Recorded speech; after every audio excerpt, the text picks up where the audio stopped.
Friends, ఇప్పుడు ఈ DSP amplifier మొత్తం మోడిఫై చేయమన్నారు కాబట్టి ఏది ఉంచలేదు.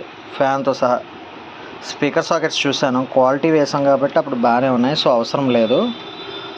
ఈ వైర్లు కూడా తీసేస్తాను, అంతా కంప్లీట్గా తీసేసాను. ఈవెన్ ఆన్ ఆఫ్ స్విచ్ కూడా, దానికి కంప్లైంట్ లేదు. కానీ ఒకసారి వచ్చింది కదా, ఒకసారి తీసేస్తే ఇక బాధ ఉండదు అన్న ఆలోచనతో తీసేయడం జరిగింది. అది ఫ్రెండ్స్, ఇలాగుంటుంది మోడిఫికేషన్. ఈ కంట్రోల్ కూడా మార్చాలి.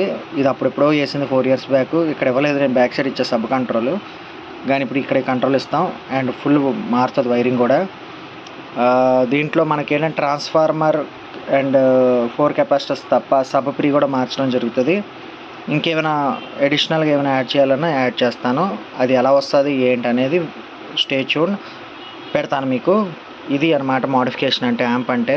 అంతేగాని 1-2 బోర్డులు మారితే అది మోడిఫికేషన్ అంటారు, జస్ట్ అప్గ్రేడింగ్ అంటారు. కానీ మోడిఫికేషన్ అంటే కంప్లీట్గా తీసి అన్ని రకాలు మార్చాలి. మీరు అడగచ్చు, ఫ్యాన్ ఎందుకు మార్చారు భయ్యా అని. అన్నేళ్ళ నుంచి వాడారు, మళ్ళీ ఫ్యాన్ సౌండ్ వస్తే మళ్ళీ దానికోసం తీసుకురావాలి. అందుకే ఫ్యాన్ కూడా మారుస్తున్నాం. ఇది ఫ్రెండ్స్, ఓకేనా? ఈ వీడియోని మీకు నచ్చినట్టు please do watch, share and subscribe my YouTube channel. Thank you.